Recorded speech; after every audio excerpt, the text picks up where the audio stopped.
Elegant beef fillets. Where did that name come from? Well, you know what? Today's recipe I got from my pal, Glenn Thornhill, who is here today. Glenn with two N's. Let's give Glenn a big hand, by the way. You won't see him. He's back here in the control room today doing some of those things that they do in the control room during this show. But you know what? He and my sister-in-law like to do a lot of things in life, but one of the fun things they do is they go out to garage sales and they find old cookbooks, and they found one from, I think it was from the Portland Junior League, and this cookbook had to be at least 30 years old. And we found a recipe called Elegant Beef Fillets, okay? Now, you're gonna love it, and we were intrigued with it. We tried it, and it proved to be a darn good dish worthy of this show and your time, so you're gonna love this. Now, first of all, it starts off with some other ingredients that we have to worry about, which are portobello mushrooms, okay? And it's really good because these portobello mushrooms, and these are kind of the smaller caps here, you'll use those, and then we've actually reserved the stems, and we've de-gilled these, and we've reserved the stems. In fact, I wanted a little bit more mushroom flavoring, so I took one of them. I sacrificed one of them to be part of what's going to end up being the sauce. So what we'll do first here is we will go ahead and cut up these stems that we've reserved. And you can actually, I would go long when you buy your mushrooms for this. This recipe is for 6 of these porterhouse fillets, but what we're going to do is, or tenderloin fillets, I'm sorry. What we're going to do is do 4 today, but make sure that you're long on the mushrooms, okay? So we've got those, and then what we're also going to do in the sauce is we're going to make a little bit of green onion. We're going to chop up some green onion here because it's going to give us some nice flavoring, and God bless those people from Portland in the Junior League because they came up with one heck of a dish here.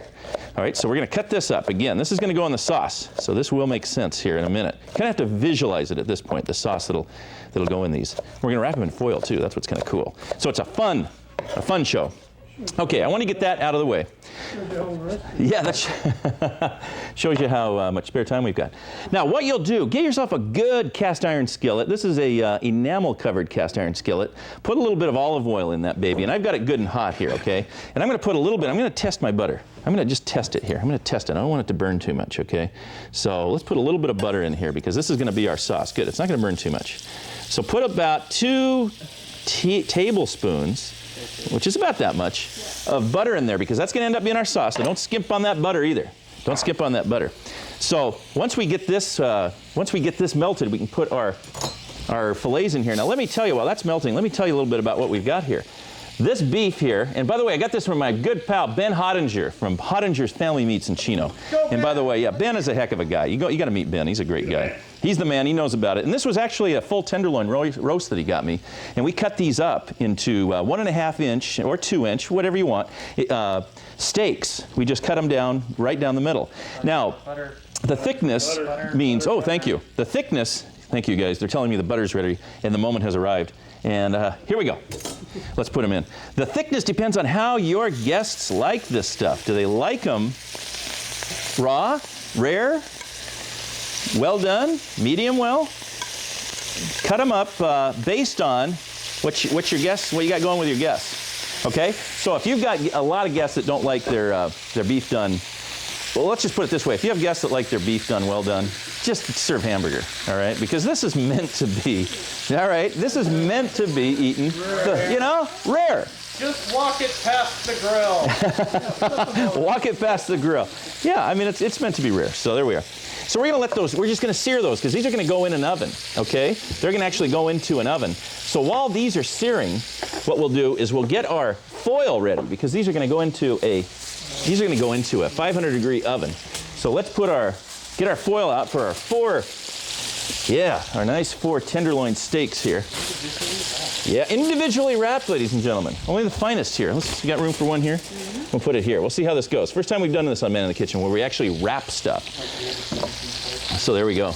Now, one thing that's kind of nice about this dish is that we're really not, or actually, we have a little bit of fat. Here's the thing. The nice thing about getting a tenderloin roast is that it has a little fat on it. So you can decide how much fat you're going to keep on it because you want a little bit of that fat, folks, to contribute to your sauce here. So we've purposely left a little bit of fat. When you go to a butcher and you get your tenderloin steaks that are already cut, they probably have cut off a lot of the fat.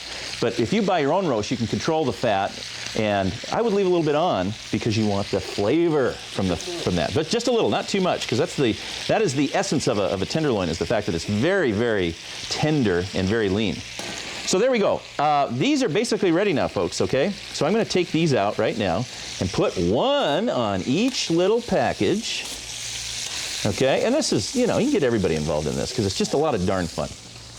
Okay, now into this. We put those there into this sauce right now because we don't want time is of the essence right now because those have started searing and there'll be a contribution of that searing to the cooking. Using more terms, Marit, here that I'm making up as we go. So we don't want to let those sit too long over there. All right, so this is, for those of you just joining us that didn't see the top of the show, this is the portobello mushroom stems that I've chopped up finely with a little bit of green onion here. And to that, I'm going to add a little bit of beef broth just to get it going. I'm going to save a little bit of that. And then, yes, and in this recipe, they called for Burgundy. Because I don't know if it was Oregon thing or if it's a 70s thing, Sherry. You tell me. It's both. Burgundy was hot in the 70s. Was Burgundy hot in the 70s? Probably more so in Oregon. Yes, you got to have something to do, something to keep you warm on those cold, rainy, damp nights in Oregon. Is this Burgundy? This is what is this, Sherry? Cabernet, a little Cabernet Sauvignon. Yummy. So, a lot of people say you got to have some good wine. And does it smell good? Does it smell like a good wine is going there? Oh, you can. Just any Burgundy, whatever you want to use, folks. Red wine. If you got a little Cabernet here like this is, it's going to smell great. Oh, this does smell good. So now what we're going to do is we have to thicken that a little bit. As you can see, it's boiling pretty easily. So we're going to thicken that a little bit with our cornstarch here right into our broth, our beef broth. Doesn't that smell good, Greg? Oh. Greg's happy. See, Greg's glad that he came today. Greg wasn't going to come today. Yeah, Greg wants to lick the pan. Greg wants to lick the pan. And Greg probably will be licking the pan. So there we go. So before but make sure it cools down first, Greg. That's the main thing. No, he doesn't. Yeah. Why wait for those things? I'm going to keep using this cute little. It's just because it's so darn cute. It's cute. Man in the Kitchen, where you can tune in and find cute gadgets. And here we go. Thickening it up. Right along with the hose. Dan, did you guys hear him just now? He lives next door. He eavesdrops on us. And that's fine because he ends up coming over here. But he's back there. I think he's working on his lawnmower because I didn't hear the lawnmower going. So I think he's working on it. And he hears what we're saying. But that's cool because that way we know he's coming, right, folks? Yeah. And when Dan's coming, and folks, this is a great show today because we got a real great lineup for you here. We're cooking a lot of good stuff for you today, including topped off with a great dessert from Dan. That is good. Do you see that thickness? Do you folks see that thickness? Good. That's where you want it. Now. Pepper and parsley. Oh, thank you. Pepper. Oh, put a little salt and pepper. Because I didn't pepper the steaks. You got to salt and pepper those steaks before you put them in. I forgot to. Let's do it now. Pepper these babies. Put some pepper on here. Ground pepper. Yeah. Lots of ground pepper, folks. Reckless abandonment. He runs out of pepper too. I'm out of pepper. I got to fix that. Sodium. Little salt. And you folks at home, you'll do this. There we go. The heck with the Iron Chef. Parsley. I'm your man. Now, parsley, I've got my plan for the parsley. Oh, no, I'm going to put this on first. Do you mind? I kind of, my apologies to the Junior League of Portland, but I'm kind of doing this in my own funky way here, just so it'll look better for you folks, because you're watching. You want a little bit more drama there at home.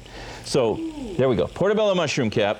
Where's the biggie? This one's a biggie. Let's put that biggie on there. That one there. And now, how are we doing on time here?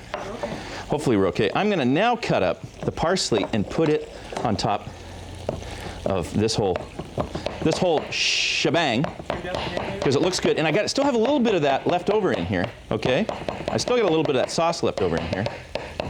So there's my parsley. So now, get the parsley ready. I'm going to put a little bit more over the top. Huh? Yeah. See? Now you know where I'm going. Because now you folks at home are saying, man, oh man, I don't know what Man in the Kitchen, what that was he was making, but we got to have it tonight if they're tuning in right now. So this is it. Got to have it. Then a little parsley.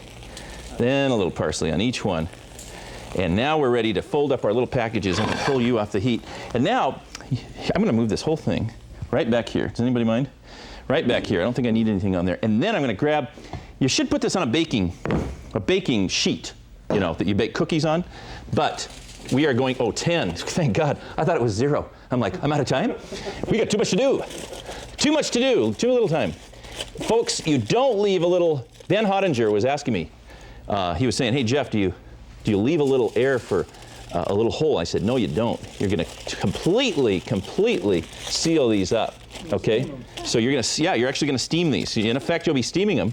And actually, I guess our proper term, if we talk to the real chefs, they'll tell us that we're actually probably braising these, right? Because we actually seared them first, and now we're finishing them off with a little moisture. So, or poaching. We'll see, you know, one of those works. Look at this, folks. Oh, there we go. It's completely sealing it up here. And then this goes in to a 500-degree oven for another, I think, 12 minutes. 12 minutes, folks. Just like that. And then you've got one heck, and I'm talking one heck of a dish going on. But, you know, man does not live on tenderloin alone. You've got to have a little bit of, right? You've got to have a little bit of cabbage in your diet, folks, a little cabbage. So what we're going to do here is we're going to grab my knife back, and we're going to make a little, whoa, hello. We're going to make a little cabbage dish. Now, this one's kind of fun. It's a cabbage and apple and wine. As you know, there's a theme today. There's a wine theme. And Greg's happy about that. There's a wine theme. So what we're going to do is the first thing is we're going to have a little bit of apple. We're going to take a little apple here, and we're going to cut up. We're going to do this recipe on the show today. We're going to do it 1/2.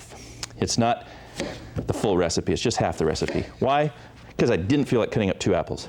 As you'll see in a minute, there's a little bit of work involved. Not too much, just a little bit of work involved. So we're going to cut these, slice them in quarters, and then slice them again, which leaves you, if you remember from geometry class, it'll leave you, very good, Greg.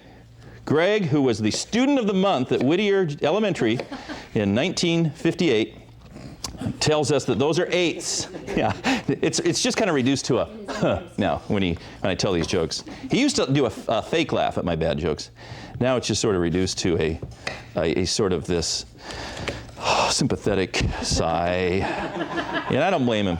You know, Greg and I have been friends ever since the war, wasn't it, pretty much? And when saved your life. when he saved my life, folks, Greg Wyatt, God bless Greg Wyatt and all the fine soldiers of the American continent. Expedition. Yeah. We tried. Well, we were gonna climb K2, and then we decided, nah, let's just get into a cooking show scenario. That'll be enough of a challenge. So that was it, folks. All right, it's really flying around here today, but we're having fun. All right, so there's the apple, and apple and onions together create a flavor much like, I guess you could describe it as apples and onions. Yeah, smart, very good. And it's really the essence. It's the essence for the beginning. And to commence our dish here today of cabbage, apple, and onion. And this is awesome with the steak. That's why we're making it with the steak today. Now I'm going to slice these. So I'm going to make a little, I know I kind of sometimes get in the cameraman's way here, but I'm going to slice these. So I'm going to make myself a little stand here, okay? That's my stand, because I want to make sure I don't cut myself. So for safety reasons, we're going to sacrifice a little bit of our onion to make a stand. And a man in the kitchen, safety is paramount. It is paramount. Safety is paramount. And it's, there we go. Okay, and that's it. And then we're done. We quit while we were ahead. There it is. All right, folks. And they're happy. Everybody's happy that we're not going to, the host isn't going to die. All right, let's see how hot this pan is, because folks, you know, we don't stop. We just go, not too bad. Okay, we're not going to burn our butter. So that's not too bad. Put burn about a tablespoon. Put about a tablespoon, maybe 2 tablespoons of butter in here. What kind of mood are you in? Are you in a mood for butter? Butter. Put a little bit. Oh, heck with it then. Let's just put it all in. Let's just put it all in, because, you know, like we always say on the show, folks, you don't eat like this every day. You eat like this once a week. Although we're on twice a week here on this station. So you might be eating like this twice a week. But what the heck, you know? Go out and run, eat some oat bran, do what you got to do. Let's just, whatever the current rigmarole is going, do it. And eat like this once in a while and you'll be fine. So here we are, folks. We've got it.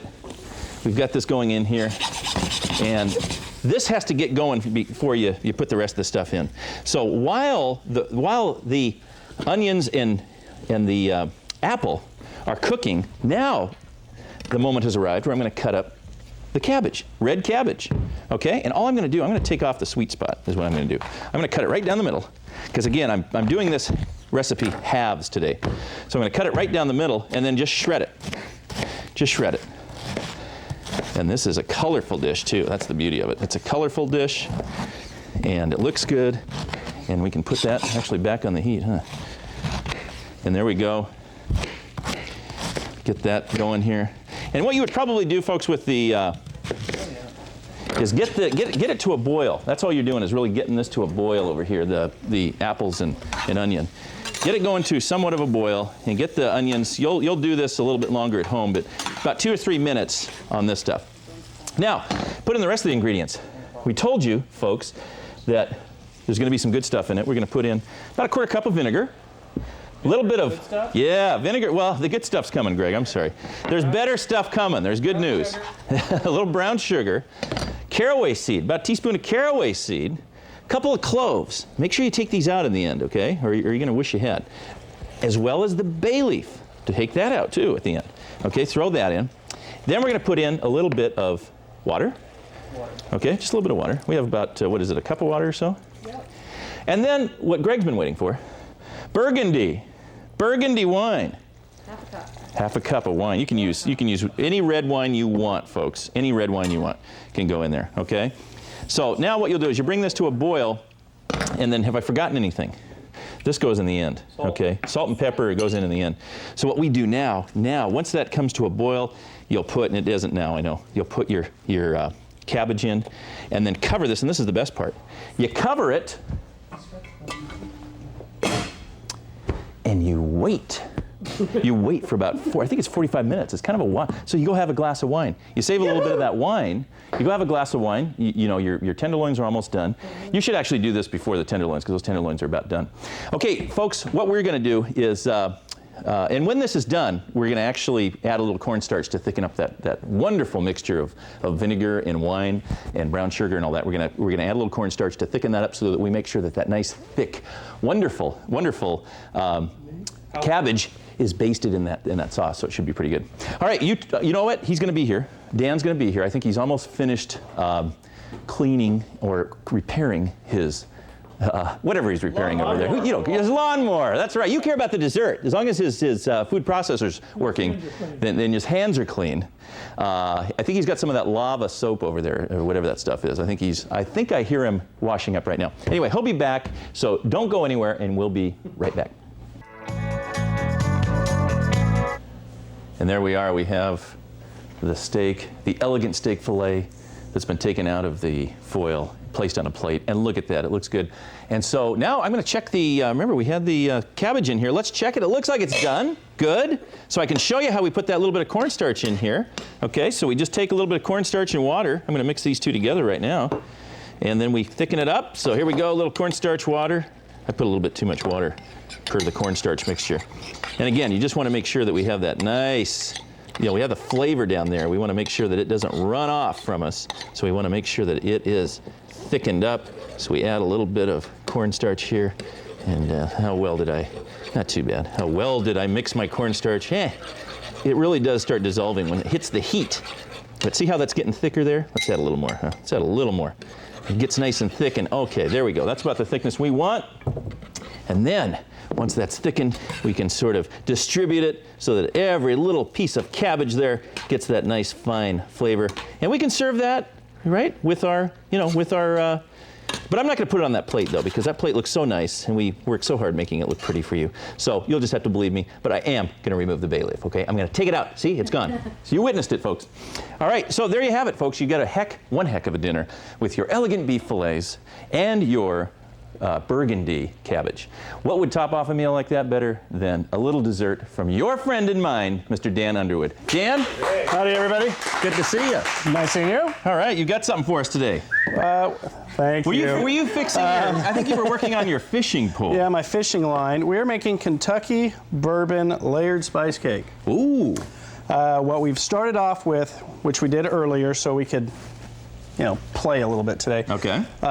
12 ounces of dried apples, 3 1/4 cups of water, half a cup of bourbon, half a cup of brown sugar, Right. and a little vanilla. Ooh, sounds good. And we rehydrated the apples. Rehydrated with all that good stuff, huh? Throw that back there. They for were me. dry, and now they've got good stuff in them. 35, 45 minutes. Leave a little sauce in there. And what we're going to do here, this is our filling.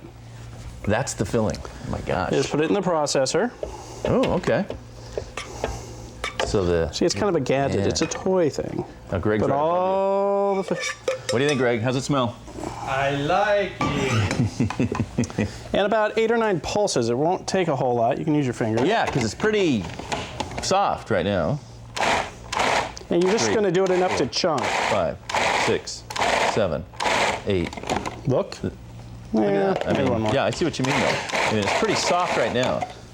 And voila, that's done. Viola, let's put this over here. Now the fun part.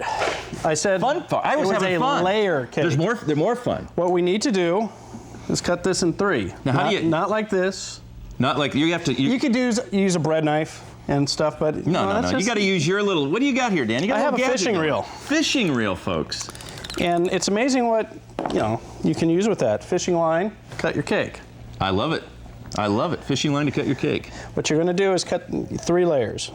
First layer is going to be semi on the top, Not in but it one comes layer. right through. It doesn't have to be even. Look at that. It cuts right. It's amazing. Make sure when you do this, make sure your cake is fully cooled down. Otherwise, when you take it apart, It won't come won't. off nicely. You wanna try the next layer? Oh man, look at putting the pressure on, folks. Okay, crew. Have I practiced this, Greg? Have I practiced? You haven't practiced. All kind right. of a little saw motion. Saw motion going here. Okay, and I got to make sure that I'm cool on either side. You can keep one side stationary and just pull the other side through too. Oh yeah, there you go. But sure. it's nice and easy. It keeps the blade away. You're not going to cut yourself, which we know Jeff has, that little problem with. As Frank Sinatra would say, nice and easy does it. And it's done. That is cool.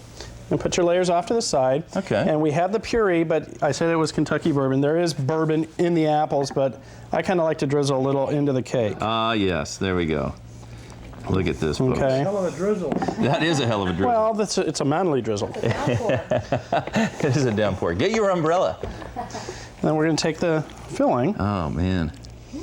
Where does he come up with these recipes, folks? Oh, that filling it smells great. Evenly distributing the filling. Yeah, to a point. You're gonna kind of chunk it up because you're still gonna put the layer on. You can mush down a little bit. Yeah.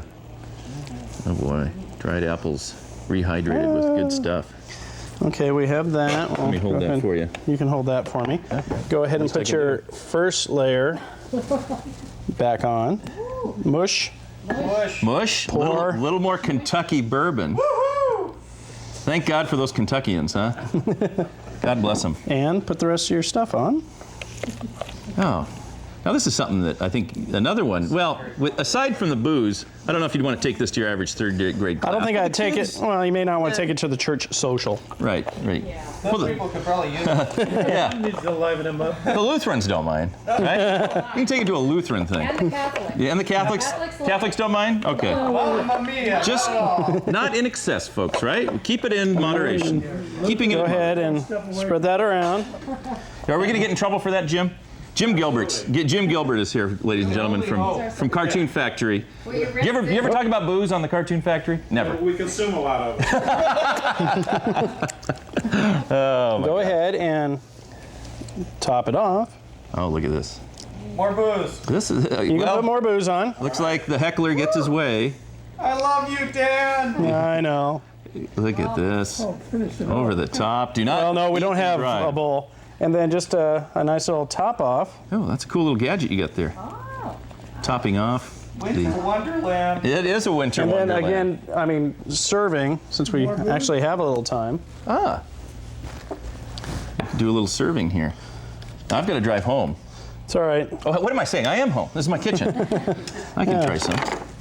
Oh, look at this. First slice you gotta do real nice, but after that, who cares? Yeah, exactly. Yeah. And everybody just kind of takes a fork to it next time. Well, we're not going to fork.